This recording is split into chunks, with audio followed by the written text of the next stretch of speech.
ನಮಸ್ಕಾರ ಸ್ನೇಹಿತರೆ, ಜ್ಞಾನಸ್ವರೂಪಿ ಕನ್ನಡಕ್ಕೆ ಮತ್ತೊಮ್ಮೆ ನಿಮ್ಮೆಲ್ಲರಿಗೆ ಸ್ವಾಗತ. ಈಗಾಗಲೇ 10ನೇ ತರಗತಿಯ ವಾರ್ಷಿಕ ಪರೀಕ್ಷೆಯ ಫೈನಲ್ ಟೈಮ್ ಟೇಬಲ್ ಬಂದಿದ್ದು. ಮಾರ್ಚ್ 23ನೇ ತಾರೀಕು ವಿಜ್ಞಾನ ವಿಷಯ ಪರೀಕ್ಷೆ ಇದೆ. ಹಾಗಾಗಿ ಇಂದಿನ ಪ್ರಶ್ನೆ ಪತ್ರಿಕೆಯನ್ನು ವಿಶ್ಲೇಷಣೆಗೆ ಒಳಪಡಿಸುವಂಥದ್ದು ಅಗತ್ಯವಾಗಿರುತ್ತದೆ.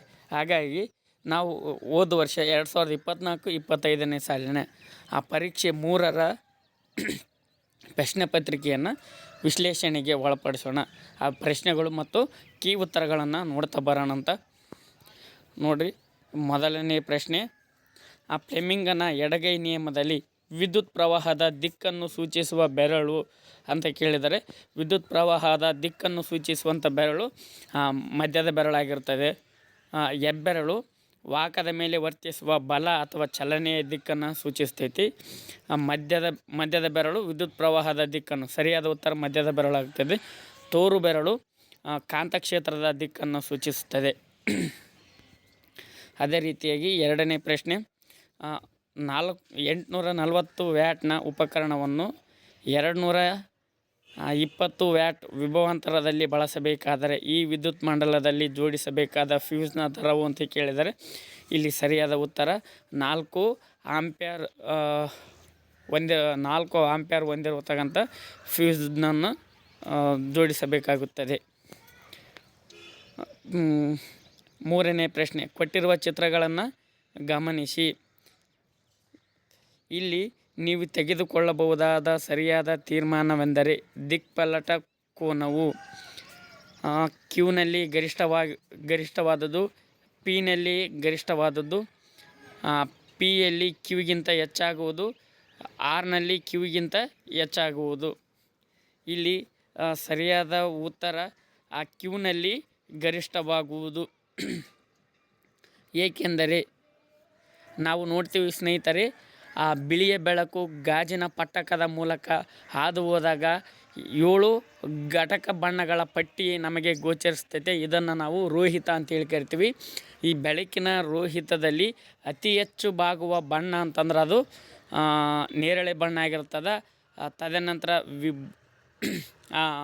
ಇಂಡಿಗೋ ಆಗಿರ್ತದೆ. ಮೂರನೇದ್ದು ಬ್ಲೂ, ನೀಲಿ. ಅಂದರೆ ಯಾವ ಬಣ್ಣ ಅತಿ ಹೆಚ್ಚು ಬಾಗುತ್ತದೆಯೋ ಅದರ ದಿಕ್ಪಲ್ಲಟ ಕೋನ ಏನಾಗಿರ್ತೈತಪ್ಪ ಅಂತಂದರೆ ಹೆಚ್ಚಾಗಿರ್ತೈತಿ. ಹಾಗಾಗಿ ಇಲ್ಲಿ ಸರಿಯಾದ ಉತ್ತರ ಕ್ಯೂ ಆಗುತ್ತದೆ. ವಿದ್ಯುತ್ ಮಂಡಲದಲ್ಲಿ ಉಪಯೋಗಿಸುವ ಬದಲಾಯಿಸಬಹುದಾದ ರೋಧ ಅಥವಾ ರಿಯೋಸ್ಟಾಟ್ನ ಚಿಹ್ನೆ. ನೋಡಿ, ರಿಯೋಸ್ಟಾಟ್ನ ಚಿಹ್ನೆ ಪದೇ ಪದೇ ಕೇಳ್ತಾ ಇದ್ದಾರೆ. ನೀವು ಇದನ್ನು ಅಭ್ಯಾಸ ಮಾಡಲೇಬೇಕು. ಅದೇ ರೀತಿ ವಾತಾವರಣದಲ್ಲಿರುವ ಎ ಮತ್ತು ಬಿ ಎಂಬ 2 ವಿಧದ ಕಣಗಳಲ್ಲಿ ಎ ಕಣಗಳು ಪ್ರಬಲವಾಗಿ ನೀಲಿ ಬೆಳಕನ್ನು ಮತ್ತು ಬಿ ಕಣಗಳು ಪ್ರಮುಖವಾಗಿ ಕೆಂಪು ಬೆಳಕನ್ನು ಚದುರಿಸುತ್ತವೆ. ಇವುಗಳಲ್ಲಿ ಯಾವ ವಿಧದ ಕಣಗಳ ಗಾತ್ರ ಹೆಚ್ಚು? ಯಾವ ವಿಧದ ಕಣಗಳ ಗಾತ್ರ ಹೆಚ್ಚಪ್ಪ ಅಂತಂದ್ರೆ ಬಿ ವಿಧದ ಕಣಗಳ ಗಾತ್ರ ಹೆಚ್ಚು. ಏಕೆಂದರೆ ವಾತಾವರಣದಲ್ಲಿರ್ತಕ್ಕಂಥ ಚಿಕ್ಕ ಕಣಗಳು ನೀಲಿ ಬೆಳಕನ್ನು ಹೆಚ್ಚು ಚದುರಿಸುತ್ತವೆ. ಹಾಗಾಗಿ ನಮಗೆ ಆಕಾಶ ನೀಲಿಯಾಗಿ ಗೋಚರಿಸುತ್ತದೆ. ದೊಡ್ಡ ಪ್ರಮಾಣದ ದೊಡ್ಡ ಕಣಗಳು ಕೆಂಪು ಬೆಳಕನ್ನು ಹೆಚ್ಚು ಚದುರಿಸುತ್ತವೆ. ಮತ್ತು ವಾತಾವರಣದಲ್ಲಿ ಬೆಳಕನ್ನು ಚದುರಿಸುವ ಕಣಗಳ ಗಾತ್ರ ಅತ್ಯಂತ ದೊಡ್ಡದಾಗಿತ್ತಂದರೆ ಗೋಚರಿಸುವ ಬೆಳಕು ಬಿಳಿ ಬೆಳಕಾಗಿರುತ್ತದೆ. ನೆಕ್ಸ್ಟ್ ಪ್ರಶ್ನೆ ಸಂಖ್ಯೆ 6, ಕಾಂತೀಯ ಬಲರೇಖೆಗಳ ಯಾವುದಾದರೂ 4 ಗುಣಲಕ್ಷಣಗಳನ್ನು ಬರೆಯಿರಿ. ಇದಂತ ಪದೇ ಕೇಳ್ತಾ ಇರ್ತಾರೆ, ನೀವು ನೋಡ್ಕೊಳ್ಬೇಕಾಗುತ್ತದೆ. ಉತ್ತರ ಐತಿ, ಓದ್ಕೇರಿ. ಪ್ರಶ್ನೆ ಸಂಖ್ಯೆ 7, ಗೃಹ ವಿದ್ಯುತ್ ಮಂಡಲದಲ್ಲಿ ಭೂಸಂಪರ್ಕ ತಂತಿಯ ಕಾರ್ಯವನ್ನು ವಿವರಿಸಿ. ಅಥವಾ ಸೋಲೆನಾಯ್ಡ್ನಲ್ಲಿ ವಿದ್ಯುತ್ ಪ್ರವಾಹವನ್ನು ಹೆಚ್ಚಿಸಿದಾಗ ಏನಾಗುತ್ತದೆ? ವಿದ್ಯುತ್ ಪ್ರವಾಹವಿರುವ ಸೋಲೆನಾಯ್ಡ್ನ ಒಳಭಾಗದಲ್ಲಿ ಇರಿಸಿದ ಮೆದು ಕಬ್ಬಿಣದ ದಂಡವು ಏನಾಗುತ್ತದೆ ಅಂತ ಕೇಳಿದ್ದಾರೆ. ನೋಡಿರಿ, ಭೂಸಂಪರ್ಕ ತಂತಿಯ ಕಾರ್ಯಗಳು ಅದಾವ. ಆ ಭೂಸಂಪರ್ಕ ತಂತಿಯನ್ನು ಭೂಮಿಯಲ್ಲಿ ಉಳಲಾದ ಲೋಹದ ತಟ್ಟೆಗೆ ಜೋಡಿಸಿರುತ್ತಾರೆ. ವಿದ್ಯುತ್ ಉಪಕರಣಗಳ ಲೋಹದ ಮೇಲ್ಮೈಗೆ ಭೂಸಂಪರ್ಕ ತಂತಿಯನ್ನು ಜೋಡಿಸಿರುತ್ತಾರೆ. ಇದು ಕಡಿಮೆ ರೋಧವಿರುವ ಪಥವನ್ನು ಉಂಟು ಮಾಡುತ್ತದೆ. ವಿದ್ಯುತ್ ಸೋರಿಕೆಯಾದರೆ ಅದರ ವಿಭವಾಂತರವನ್ನು ಭೂಮಿಯ ವಿಭವಾಂತರಕ್ಕೆ ಸಮನಾಗಿಸುತ್ತದೆ. ಇಲ್ಲಿ ಅರ್ಥವಾಯ್ತು ನೋಡಿರಿ.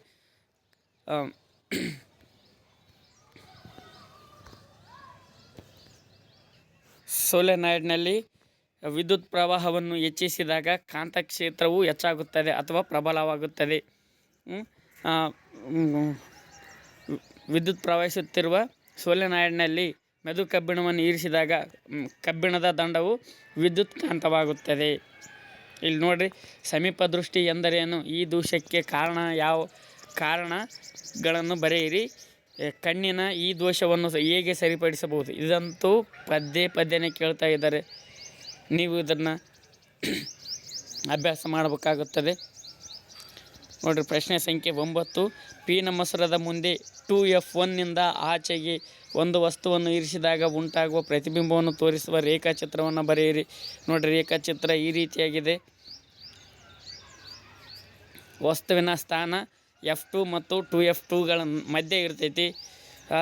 ಸ್ವಭಾವ ಸತ್ಯ ಮತ್ತು ತಲೆ ಕೆಳಗಾಗಿರುತ್ತದೆ. ಗಾತ್ರ ಚಿಕ್ಕ ಗಾತ್ರದ್ದು. ನೋಡಿರಿ, ಪ್ರಶ್ನೆ ಸಂಖ್ಯೆ 10. ಉದ್ದ L ಮತ್ತು ಅಡ್ಡ ಕೊಯ್ತದ ವಿಸ್ತೀರ್ಣ A ಇರುವ ಒಂದು ವಾಹಕ ತಂತಿಯ ರೋಧವು 2 ಓಮ್ ಆಗಿದೆ. ಅದೇ ವಸ್ತುವಿನ ಇನ್ನೊಂದು ವಾಹಕದ ತಂತಿಯ ಉದ್ದ 2L ಹಾಗೂ ಅಡ್ಡ ಕೊಯ್ತದ ವಿಸ್ತೀರ್ಣ A/2 ಆದರೆ ಅದರ ರೋಧ ಎಷ್ಟು ಅಂತ ಕೇಳಿದರೆ, ನೋಡಿರಿ ಆನ್ಸರ್ ಈ ರೀತಿಯಾಗಿದೆ.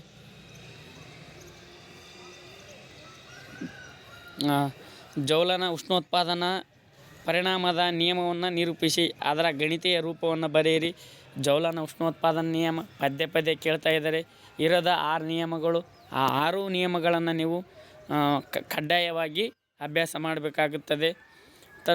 ವಿದ್ಯುತ್ ಮಂಡಲದಲ್ಲಿ ರೋಧಕಗಳ ಸರಣಿ ಜೋಡಣೆಗೂ ಹಾಗೂ ರೋಧಕಗಳ ಸಮಾಂತರ ಜೋಡಣೆಗೂ ಇರುವ ಯಾವುದಾದರೂ 2 ವ್ಯತ್ಯಾಸಗಳನ್ನು ಬರೆಯಿರಿ. ಈ ಒಂದು ಪ್ರಶ್ನೆಗೆ ಅರ್ಥವಾಗಿದೆ, ಕಾರಣ ಕೊಡಿ ಅಂತಂದು. ಒಂದು, ವಿದ್ಯುತ್ ದೀಪದ ತಂತುವಾಗಿ ಟಂಗ್ಸ್ಟನ್ನನ್ನು ಬಳಸುತ್ತಾರೆ. ವಿದ್ಯುತ್ ತಂತು ದ್ವೀಪಗಳಲ್ಲಿ ಸಾಮಾನ್ಯವಾಗಿ ನೈಟ್ರೋಜನ್ ಅನಿಲವನ್ನು ತುಂಬುತ್ತಾರೆ. ಅಮ್ಮೀಟರ್ ಮತ್ತು ವೋಲ್ಟ್ ಮೀಟರ್ಗಳ ಉಪಯೋಗವನ್ನು ಬರೆಯಿರಿ. ಅವುಗಳನ್ನು ವಿದ್ಯುತ್ ಮಂಡಲದಲ್ಲಿ ಹೇಗೆ ಸಂಪರ್ಕಿಸುತ್ತಾರೆ. ನೋಡಿರಿ, ಜೌಲನ ಉಷ್ಣೋತ್ಪಾದನಾ ನಿಯಮ ಮತ್ತು ಗಣಿತೀಯ ರೂಪ ಈ ರೀತಿಯಾಗಿದೆ. ತದನಂತರ ಸರಣಿ ಜೋಡಣೆ ಮತ್ತು ಸಮಾಂತರ ಜೋಡಣೆ ನಡುವಿನ ವ್ಯತ್ಯಾಸಗಳದವ ಬರಿಬೇಕಾಗುತ್ತದೆ ನೀವು. ಮತ್ತು ಕಾರಣ ಕೊಡಿ. ವಿದ್ಯುತ್ ಮಂಡಲದಲ್ಲಿ ವಿದ್ಯುತ್ ಬಲ್ಬ್ನಲ್ಲಿ ಟಂಗ್ಸ್ಟನ್ನನ್ನು ಏಕೆ ಬಳಸ್ತಾರಪ್ಪ ಅಂತಂದ್ರೆ ಅದರ ದ್ರವಣ ಬಿಂದು ಹೆಚ್ಚಾಗಿರ್ತೈತಿ ಮತ್ತು ರೋಧಶೀಲತೆ ಹೆಚ್ಚಾಗಿರುತ್ತದೆ. ಹಾಗಾಗಿ ಟಂಗ್ಸ್ಟನ್ ಬಳಸ್ತಾರೆ. ಮತ್ತು ಬಲ್ಬ್ನಲ್ಲಿ ನೈಟ್ರೋಜನ್ ಅನಿಲ ಏಕೆ ತುಂಬ್ತಾರೆ ಅಂದರೆ ಅದು ಕಡಿಮೆ ಕ್ರಿಯಾಶೀಲ ಆಗೈತಿ ಮತ್ತು ತಂತುವಿನ ಬಾಳಿಕೆಯನ್ನು ಹೆಚ್ಚಿಸುತ್ತದೆ. ಅಮ್ಮೀಟರ್ ಮತ್ತು ವೋಲ್ಟ್ ಮೀಟರ್ನ ಕಾರ್ಯಗಳಿದಾವೆ. ಅವುಗಳನ್ನು ಹೇಗೆ ಜೋಡಿಸ್ತಾರಂತನೂ ಐತಿ, ನೀವು ಅಭ್ಯಾಸ ಮಾಡಿರಿ. ನೋಡಿ, ಪ್ರಶ್ನೆ ಸಂಖ್ಯೆ 12. ನಿಮ್ನ ದರ್ಪಣದ ಯಾವುದಾದರೂ 4 ಉಪಯೋಗಗಳನ್ನು ಬರೆಯಿರಿ. ವರ್ಧನೆ ಎಂದರೇನು. ಪ್ರತಿಬಿಂಬ ಒಂದರ ವರ್ಧನೆಯ ಬೆಲೆಯು +3 ಆಗಿದ್ದರೆ ಪ್ರತಿಬಿಂಬದ ಗಾತ್ರ ಮತ್ತು ಸ್ವಭಾವವನ್ನು ತಿಳಿಸಿ ಅಂತ ಹೇಳ್ತಿ. ನಿಮ್ನ ದರ್ಪಣದ ಉಪಯೋಗಗಳದಾವ ಇಲ್ಲಿ ನೋಡ್ಕೊಳ್ರಿ. ನೋಡ್ರಿ, ಪ್ರತಿಬಿಂಬದ ಬೆಲೆಯು ಮಸೂರದ ಬೆಲೆಯು +3 ಆಗಿತ್ತಂದ್ರೆ ಪ್ರತಿಬಿಂಬ ಮಿಥ್ಯ ಮತ್ತು ನೇರ ಪ್ರತಿಬಿಂಬ ಆಗಿರ್ತೈತಿ.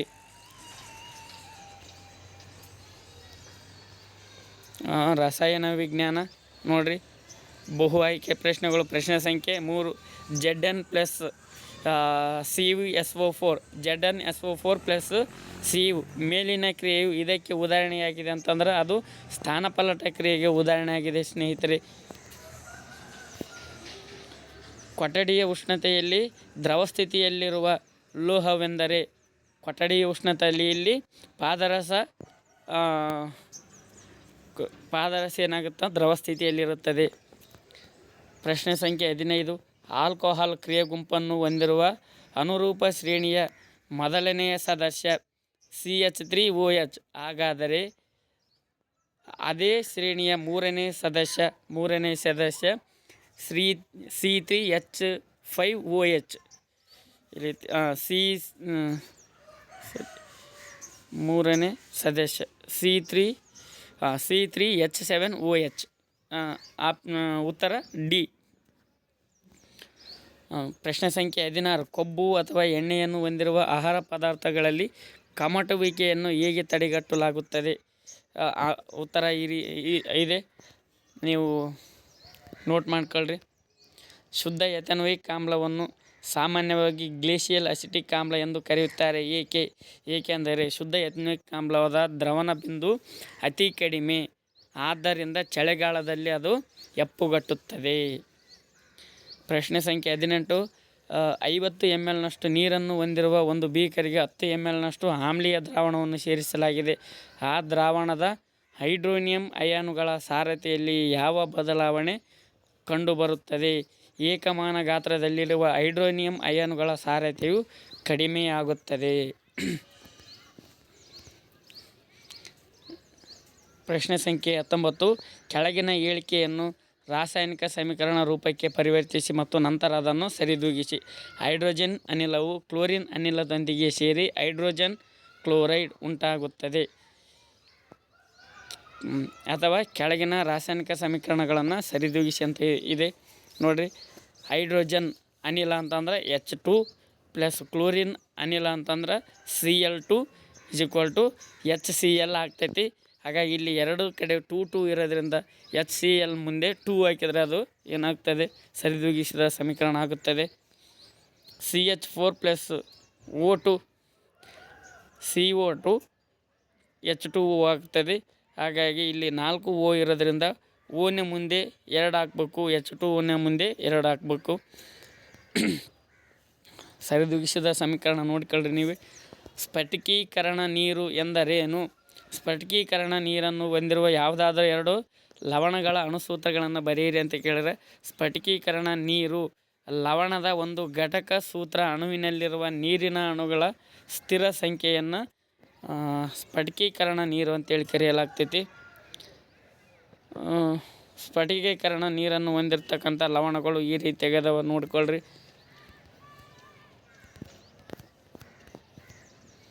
ಪ್ರಶ್ನೆ ಸಂಖ್ಯೆ 21 ಕೊಟ್ಟಿರುವ ಕಾರ್ಬನ್ ಸಂಯುಕ್ತದ ರಚನೆಯನ್ನು ಹೈಡ್ರೋಜನ್ ಪರಮಾಣುಗಳೊಂದಿಗೆ ಪೂರ್ಣಗೊಳಿಸಿ ಮತ್ತು ಸಂಯುಕ್ತವನ್ನು ಹೆಸರಿಸಿ ಅಂತ ಕೇಳಿದರೆ ನೋಡಿರಿ. ಕಾರ್ಬನ್ ಈ ರೀತಿಯಾಗೈತಿ. ಇದು ಈಥೀನ್ ಆಗಿರುತ್ತದೆ. ಹಾಗಾಗಿ ಈಥೀನ್ನ ಅಣುಸೂತ್ರ C2H4 ಆಗಿರುತ್ತದೆ. ಪ್ರಶ್ನೆ ಸಂಖ್ಯೆ 22 ಪರ್ಯಾಪ್ತ ಹೈಡ್ರೋಕಾರ್ಬನ್ಗಳು ಮತ್ತು ಅಪರ್ಯಾಪ್ತ ಹೈಡ್ರೋಕಾರ್ಬನ್ಗಳ ನಡುವಣ ವ್ಯತ್ಯಾಸಗಳನ್ನು ಬರೆಯಿರಿ. ಪ್ರೋಪೇನ್ ರಚನಾ ಸೂತ್ರವನ್ನು ಬರೆಯಿರಿ ಅಂತ ಕೇಳಿದ್ರೆ, ಅಥವಾ ಸಾಬೂನು ಸ್ವಚ್ಛಗೊಳಿಸುವ ಪ್ರಕ್ರಿಯೆಯನ್ನು ವಿವರಿಸಿ. ಕಾರ್ಬನ್ C4- ಆ್ಯನನ್ನು ಉಂಟು ಮಾಡುವುದಿಲ್ಲ ಏಕೆ ಅಂತ ಕೇಳಿದರೆ ನೋಡಿರಿ. ಪರ್ಯಾಪ್ತ ಕಾರ್ಬನ್ ಸಂಯುಕ್ತಗಳು ಅಪರ್ಯಾಪ್ತ ಕಾರ್ಬನ್ ಸಂಯುಕ್ತಗಳ ನಡುವಿನ ವ್ಯತ್ಯಾಸಗಳು ಈ ರೀತಿಯಾಗಿದ್ದಾವೆ, ನೀವು ನೋಡಿಕೊಳ್ಳ್ರಿ. ಮತ್ತು ಪ್ರೋಪೇನ್ನ ರಚನಾ ಸೂತ್ರ ಈ ರೀತಿಯಾಗಿದೆ. ಮತ್ತು ಸಾಬೂನು ಸ್ವಚ್ಛಗೊಳಿಸುವ ಪ್ರಕ್ರಿಯೆ ಐತಿ, ನೀವು ಓದ್ಕೋಬೇಕಾಗುತ್ತೆ. 6 ಪ್ರೋಟಾನ್ಗಳಿರುವ ಬೀಜ ಕೇಂದ್ರವು 10 ಎಲೆಕ್ಟ್ರಾನ್ಗಳನ್ನು ಹಿಡಿದಿಟ್ಟುಕೊಳ್ಳುವುದು ಕಷ್ಟ. ಹಾಗಾಗಿ ಕಾರ್ಬನ್ C4- ಆ್ಯನನ್ನು ಉಂಟು ಮಾಡುವುದಿಲ್ಲ. ಪ್ರಶ್ನೆ ಸಂಖ್ಯೆ 23 ನೀರಿನ ಶಾಶ್ವತ ಗಡಸುತನವನ್ನು ನಿವಾರಿಸಲು ಉಪಯೋಗಿಸುವ X ಎಂಬ ಲವಣವು ಹೈಡ್ರೋಕ್ಲೋರಿಕ್ ಆಮ್ಲದೊಂದಿಗೆ ವರ್ತಿಸಿದಾಗ Y ಎಂಬ ಅನಿಲವು ಬಿಡುಗಡೆಯಾಗುತ್ತದೆ. ನಂತರ Y ಅನಿಲವನ್ನು ಸುಣ್ಣದ ತಿಳಿನೀರಿನ ಮೂಲಕ ಹಾಯಿಸಿದಾಗ ಬಿಳಿ ಬಣ್ಣದ ಪ್ರಕ್ಷೇಪ Z ಉತ್ಪತ್ತಿಯಾಗುತ್ತದೆ. ಹಾಗಾದರೆ X, Y ಮತ್ತು Zಗಳನ್ನು ಹೆಸರಿಸಿ ಅಂತ ಕೇಳಿದರೆ, ನೀರಿನ ಶಾಶ್ವತ ಗಡಸುತನವನ್ನು ನಿವಾರಿಸಲು ಬಳಸುವ X ಅಂತಂದ್ರೆ ಅದು ವಾಷಿಂಗ್ ಸೋಡಾ ಆಗಿರ್ತೈತಿ. ವಾಷಿಂಗ್ ಸೋಡಾದ ರಾಸಾಯನಿಕ ಹೆಸರು ಸೋಡಿಯಂ ಕಾರ್ಬೊನೇಟು ಎಂಬ ಲವಣ ಹೈಡ್ರೋಕ್ಲೋರಿಕ್ ಆಮ್ಲದೊಂದಿಗೆ ವರ್ತಿಸಿ ಕಾರ್ಬನ್ ಡೈಆಕ್ಸೈಡ್ Y ಅಂದರೆ ಕಾರ್ಬನ್ ಡೈಆಕ್ಸೈಡ್ ಅನಿಲವು ಬಿಡುಗಡೆಯಾಗುತ್ತದೆ. ನಂತರ Y ಅನಿಲವನ್ನು ಸುಣ್ಣದ ತಿಳಿ ನೀರಿನ ಮೂಲಕ ಹಾಯಿಸಿದಾಗ ಬಿಳಿ ಬಣ್ಣದ ಪ್ರಕ್ಷೇಪ ಕ್ಯಾಲ್ಸಿಯಂ ಕಾರ್ಬೊನೇಟ್ ಉಂಟಾಗುತ್ತದೆ. ಬ್ರೈನ್ ದ್ರಾವಣವನ್ನು ವಿದ್ಯುತ್ ವಿಭಜನೆಗೆ ಒಳಪಡಿಸಿದಾಗ ಉತ್ಪತ್ತಿಯಾಗುವ ಸಂಯುಕ್ತ ವಸ್ತು ಹಾಗೂ ಕ್ಯಾಥೋಡ್ ಮತ್ತು ಆ್ಯನೋಡ್ನಲ್ಲಿ ಬಿಡುಗಡೆಯಾಗುವ ಅನಿಲಗಳನ್ನು ಹೆಸರಿಸಿ ಪ್ರತಿಯೊಂದು ಉತ್ಪನ್ನದ ಒಂದೊಂದು ಉಪಯೋಗವನ್ನು ಬರೆಯಿರಿ ಅಂತ ಕೇಳಿದ್ರೆ ಇಲ್ಲಿ ಐತೆ ನೋಡ್ರಿ ಎಕ್ಸ್ ಸೋಡಿಯಂ ಕಾರ್ಬೊನೇಟ್ ಅಥವಾ ವಾಷಿಂಗ್ ಸೋಡಾ ಆಗಿರ್ತೈತಿ. Y carbon dioxide. Z calcium carbonate ಆಗಿರ್ತೈತಿ. ಇಲ್ಲಿ ನೋಡ್ರಿ ಬ್ರೈನ್ ದ್ರಾವಣದ ವಿದ್ಯುತ್ ವಿಭಜನೆಗೆ ಒಳಪಡಿಸಿದಾಗ ಉಂಟಾಗುವ ಉತ್ಪನ್ನಗಳು ಮತ್ತು ಅವುಗಳ ಅನಿಲಗಳ ಉಪಯೋಗ ಐತಿ ನೋಡ್ಕೊಳ್ರಿ. ಪ್ರಶ್ನೆ ಸಂಖ್ಯೆ 24. ಲೋಹಗಳ ಮೇಲೆ ಅಭಯ ವರ್ತನೆಯನ್ನು ತೋರಿಸುವ ಉಪಕರಣಗಳ ಜೋಡಣೆಯ ಚಿತ್ರವನ್ನು ಬರೆಯಿರಿ. ಕೆಳಗಿನ ಭಾಗಗಳನ್ನು ಗುರುತಿಸಿ ಅಂತ ಹೇಳ್ಯಾರ. ನೋಡ್ರಿ ಚಿತ್ರ ಈ ರೀತಿಯಾಗಿದೆ. ಪ್ರಶ್ನೆ ಸಂಖ್ಯೆ 25. ಇಲೆಕ್ಟ್ರಾನ್ಗಳ ವರ್ಗಾವಣೆಯಿಂದ ಮೆಗ್ನೀಷಿಯಂ ಕ್ಲೋರೈಡ್ ಉಂಟಾಗುವಿಕೆಯನ್ನು ತೋರಿಸಿ. ನೆಕ್ಸ್ಟ್ ಕಾರಣ ಕೊಡಿ. ಅಲ್ಯೂಮಿನಿಯಂ ಆಕ್ಸೈಡನ್ನು ಉಭಯವರ್ತಿ ಆಕ್ಸೈಡ್ ಎನ್ನುವರು. ಗಾಳಿಗೆ ತೆರೆದಿಟ್ಟ ತಾಮ್ರದ ವಸ್ತುವು ದೀರ್ಘಕಾಲದ ನಂತರ ಹಸಿರು ಪದರವನ್ನು ಪಡೆದುಕೊಳ್ಳುತ್ತವೆ. ನೋಡಿ ಮೆಗ್ನೀಷಿಯಂ ಕ್ಲೋರೈಡ್ ಚುಕ್ಕಿ ರಚನೆಯ ಮೂಲಕ ಉಂಟಾಗುವಂಥ ಮೆಗ್ನೀಷಿಯಂ ಕ್ಲೋರೈಡು ರಚನೆ ಈ ರೀತಿಯಾಗಿದೆ. ಆಮ್ಲೀಯ ಮತ್ತು ಪ್ರತ್ಯಾಮ್ಲೀಯ ಲವಣಗಳ ಎರಡರನ್ನು ಪ್ರದರ್ಶಿಸುವುದರಿಂದ ಅಥವಾ ಆಮ್ಲ ಮತ್ತು ಪ್ರತ್ಯಾಮ್ಲಗಳ ಎರಡರ ಜೊತೆ ವರ್ತಿಸಿ ಲವಣ ಮತ್ತು ನೀರನ್ನು ಉತ್ಪತ್ತಿ ಮಾಡುವುದರಿಂದ ಇದನ್ನು ನಾವು ಉಭಯವರ್ತಿ ಆಕ್ಸೈಡ್ ಅಂತೇಳಿ ಕರಿತೀವಿ. ತದನಂತರ ತಾಮ್ರದ ವಸ್ತುಗಳು ಗಾಳಿಯಲ್ಲಿರುವ ತೇವಾಂಶ ಪೂರಿತ ಇಂಗಾಲದ ಡೈಆಕ್ಸೈಡ್ ಜೊತೆ ಪ್ರತಿವರ್ತಿಸಿದಾಗ ನಿಧಾನವಾಗಿ ಹಸಿರು ಪದರವನ್ನು ಪಡೆದುಕೊಳ್ಳುತ್ತದೆ ಅಥವಾ ತಾಮ್ರದ ಕಾರ್ಬನೇಟ್ ಉಂಟಾಗುತ್ತದೆ. ನೋಡಿರಿ ಜೀವಶಾಸ್ತ್ರಕ್ಕೆ ಸಂಬಂಧಿಸಿದ ಪ್ರಶ್ನೆಗಳು. ಪ್ರಶ್ನೆ ಸಂಖ್ಯೆ 26. ವೀರ್ಯಾಣುಗಳನ್ನು ಉತ್ಪತ್ತಿ ಮಾಡುವ ಗಂಡು ಸಂತಾನೋತ್ಪತ್ತಿ ವಿವಿಧ ಭಾಗ ಅಂತೇಳ್ಯಾರ. ಭಾಗ ಯಾವುದಪ್ಪ ಅಂದ್ರೆ ವೃಷಣ ಆಗಿರ್ತೈತಿ. ವೀರ್ಯಾಣುಗಳನ್ನು ವೃಷಣ ಉತ್ಪತ್ತಿ ಮಾಡ್ತವೆ. ಪ್ರಶ್ನೆ ಸಂಖ್ಯೆ 27. ಪೈರುವೇಟ್ ಸ್ನಾಯುಕೋಶಗಳು ಆಕ್ಸಿಜನ್ನ ಕೊರತೆಯಲ್ಲಿ ಡ್ಯಾಶ್ ಎಕ್ಸ್ ಅಂತ ಇದೆ ಪ್ಲಸ್ ಶಕ್ತಿ. ಇಲ್ಲಿ ಎಕ್ಸ್ ಪ್ರತಿನಿಧಿಸುವುದು ಎಕ್ಸ್ ಲ್ಯಾಕ್ಟಿಕ್ ಆಮ್ಲವನ್ನು ಪ್ರತಿನಿಧಿಸುತ್ತದೆ. ಹಾಗಾಗಿ ಸರಿಯಾದ ಉತ್ತರ ಡಿ ಲ್ಯಾಕ್ಟಿಕ್ ಆಮ್ಲ. ಪ್ರಶ್ನೆ ಸಂಖ್ಯೆ 28. ಇಮ್ಮಡಿ ರಕ್ತ ಪರಿಚಲನೆ ಎಂದರೇನಂತೈತಿ. ಇದು ಪದೇ ಪದೇ ಕೇಳ್ತಾ ಇರ್ತಾರೆ. ನೋಡಿರಿ ಪ್ರಶ್ನೆ ಉತ್ತರ ಐತಿ, ನೀವು ನೋಡ್ಕೊಳ್ರಿ. ಓಜೋನ್ ಎಂದರೇನು. ಈ ಪದರದ ಅನುಕೂಲಗಳನ್ನು ಬರೆಯಿರಿ. ನೋಡಿರಿ ಓಜೋನ್ ಎಂಬುದು ಆಕ್ಸಿಜನ್ನ 3 ಪರಮಾಣುಗಳಿಂದ ರೂಪುಗೊಂಡ ಒಂದು ಅಣುವಾಗೈತಿ. ಅದು ಸೂರ್ಯನಿಂದ ಬರುವ ನೇರಳಾತೀತ ಕಿರಣಗಳಿಂದ ಭೂಮಿಯನ್ನು ರಕ್ಷಿಸುತ್ತದೆ. ನೋಡಿರಿ ಲಿಂಗಾಣು ಕೋಶಗಳು ಕೇವಲ ಅರ್ಧದಷ್ಟು ಪ್ರಮಾಣದ ವಂಶವಾಹಿ ವಸ್ತುಗಳನ್ನು ಹೊಂದಿರಬೇಕು. ಏಕೆ ಅಂತೈತಿ. ಲಿಂಗಾಣು ಕೋಶಗಳು ಸಂಯೋಗಗೊಂಡು ಉಂಟಾಗುವ ಹೊಸ ಸಂತತಿಗಳಲ್ಲಿ ಪೋಷಕ ಜೀವಿಗಳಲ್ಲಿರುವಷ್ಟೇ ಪ್ರಮಾಣದ ವಂಶವಾಹಿ ವಸ್ತುವನ್ನು ಸ್ಥಾಪಿಸಲು ಅರ್ಧದಷ್ಟು ಇರಬೇಕಾಗ್ತೈತಿ. ಪ್ರಶ್ನೆ ಸಂಖ್ಯೆ 31. ಪರಿಸರ ವ್ಯವಸ್ಥೆಯಲ್ಲಿ ಶಕ್ತಿ ಹರಿವು ಯಾವಾಗಲೂ ಏಕಮುಖವಾಗಿರುತ್ತದೆ. ಕಾರಣ ಕೊಡಿ ಅಂತ ಕೇಳಿದರೆ ಇಲ್ಲಿ ಇಷ್ಟು ಕಾರಣಗಳಿದಾವೆ, ನೀವು ನೋಡ್ಕೊಳ್ಬೇಕಾಗುತ್ತದೆ. ಪ್ರಶ್ನೆ ಸಂಖ್ಯೆ 32. ವಪೆ ಮತ್ತು ಪಕ್ಕೆಲುಬುಗಳ ಚಲನೆಯು ಶ್ವಾಸಕೋಶದೊಳಗೆ ಗಾಳಿ ಹೀರಲ್ಪಡುವುದಕ್ಕೆ ಹೇಗೆ ಸಹಾಯಕವಾಗಿದೆ ಅಂತೈತಿ. ನೋಡಿರಿ ಉತ್ತರ ಇದೆ, ನೀವು ಉತ್ತರವನ್ನು ಬರೆದಿಟ್ಕೊಳ್ಬೇಕಾಗ್ತದೆ. ಪ್ರಶ್ನೆ ಸಂಖ್ಯೆ 33. ಶಲಾಕಾಗ್ರದ ಮೇಲೆ ಪರಾಗದ ಮಳೆಯುವಿಕೆಯನ್ನು ತೋರಿಸುವ ಚಿತ್ರವನ್ನು ಬರೆಯಿರಿ. ಪರಾಗ ನಳಿಕೆಯನ್ನು ಗುರುತಿಸಿ ಅಂತ ಕೇಳಿದರೆ ಚಿತ್ರ ಈ ರೀತಿಯಾಗಿದೆ. ಮತ್ತು ಪರಾಗ ನಳಿಕೆಯನ್ನು ಗುರುತಿಸಿದರೆ ನೀವು ಸಹಿತ ಅಭ್ಯಾಸ ಮಾಡಬೇಕು. ಪ್ರಶ್ನೆ ಸಂಖ್ಯೆ 34. ದ್ಯುತಿ ಸಂಶ್ಲೇಷಣೆ ನಡೆಯುವಾಗ ಜರುಗುವ ಘಟನೆಗಳನ್ನು ಬರೆಯಿರಿ. ತಕ್ಷಣದಲ್ಲಿ ಬಳಕೆಯಾಗದ ಕಾರ್ಬೋಹೈಡ್ರೇಟ್ಗಳು ಸಸ್ಯಗಳಲ್ಲಿ ಯಾವ ರೂಪದಲ್ಲಿ ಸಂಗ್ರಹವಾಗುತ್ತದೆ. ಪತ್ರರಂಧ್ರದ ಕಾರ್ಯಗಳನ್ನು ಬರೆಯಿರಿ ಅಂತ ಕೇಳಿದರೆ ಅಥವಾ ವಿಸರ್ಜನೆ ಎಂದರೇನು. ಸಸ್ಯಗಳು ತ್ಯಾಜ್ಯ ಪದಾರ್ಥಗಳನ್ನು ಹೊರಹಾಕಲು ಬಳಸುವ ವಿಧಾನಗಳು ಯಾವುವು ಅಂತ ಕೇಳಿದರೆ ನೋಡಿರಿ ದ್ಯುತಿ ಸಂಶ್ಲೇಷಣೆ ನಡೆಯುವಾಗ ಜರುಗುವ ಘಟನೆಗಳು. ತದನಂತರ ಸಸ್ಯಗಳು ತಕ್ಷಣಕ್ಕೆ ಬಳಕೆಯಾಗದ ಕಾರ್ಬೋಹೈಡ್ರೇಟನ್ನು ಪಿಷ್ಟ ರೂಪದಲ್ಲಿ ಸಂಗ್ರಹವಾಗುತ್ತದೆ. ಪತ್ರರಂಧ್ರದ ಕಾರ್ಯಗಳು ಈ ರೀತಿಯಾಗಿದ್ದಾವೆ ನೋಡಿರಿ. ಮತ್ತು ವಿಸರ್ಜನೆ ಎಂದರೆ ಆನ್ಸರ್ ಐತಿ. ತದನಂತರ ಸಸ್ಯಗಳು ಹೊರಹಾಕುವ ತ್ಯಾಜ್ಯ ವಿಸರ್ಜನೆಗಳು ಈ ರೀತಿಯಾಗೈತೆ, ನೀವು ಪಟ್ಟಿ ಮಾಡಿಕೊಳ್ಬೇಕಾಗ್ತದೆ. ಪ್ರಶ್ನೆ ಸಂಖ್ಯೆ 35. ಪ್ಲೆನೇರಿಯಾದಲ್ಲಿ ಜರುಗುವ ಪುನರುತ್ಪಾದನೆಯು ಸಂತಾನೋತ್ಪತ್ತಿಗೆ ಸಮವಲ್ಲ, ಸಮರ್ಥಿಸಿ. ಅಥವಾ ಕಾಯಜ ಸಂತಾನೋತ್ಪತ್ತಿಯು ರೈತರಿಗೆ ಒಂದು ವರದಾನವಾಗಿದೆ, ಸಮರ್ಥಿಸಿ ಅಂತ ಕೇಳಿದರೆ, ಪ್ಲೆನೇರಿಯಾದಲ್ಲಿ ವಿಶಿಷ್ಟ ಜೀವಕೋಶಗಳು ಪುನರುತ್ಪಾದನೆಯನ್ನು ನಡೆಸುತ್ತವೆ. ಈ ಜೀವಕೋಶಗಳು ವೃದ್ಧಿಯಾಗುತ್ತವೆ ಮತ್ತು ಅಸಂಖ್ಯ ಜೀವಕೋಶಗಳನ್ನು ಉಂಟು ಮಾಡುತ್ತವೆ. ಈ ಜೀವಕೋಶಗಳ ಸಮೂಹದಿಂದ ವಿಭಿನ್ನ ಜೋಡಣೆಗಳು ಬದಲಾವಣೆಗೆ ಒಳಗಾಗಿ ಅನೇಕ ವಿಧದ ಜೀವಕೋಶ ಮತ್ತು ಅಂಗಾಂಶಗಳಾಗುತ್ತವೆ. ಈ ಬದಲಾವಣೆಗಳು ಒಂದು ಸಂಘಟಿತವಾದ ಅನುಕ್ರಮದಲ್ಲಿ ನಡೆಯುತ್ತವೆ. ಇದನ್ನೇ ಅಭಿವರ್ಧನೆ ಎನ್ನುವರು. ಬಹುತೇಕ ಜೀವಿಗಳು ಸಂತಾನೋತ್ಪತ್ತಿಗಾಗಿ ತುಂಡಾಗುವಿಕೆಯನ್ನು ಸಾಮಾನ್ಯವಾಗಿ ಅವಲಂಬಿಸಿಲ್ಲ. ಆದ್ದರಿಂದ ಪುನರುತ್ಪಾದನೆಯು ಸಂತಾನೋತ್ಪತ್ತಿಗೆ ಸಮವಲ್ಲ.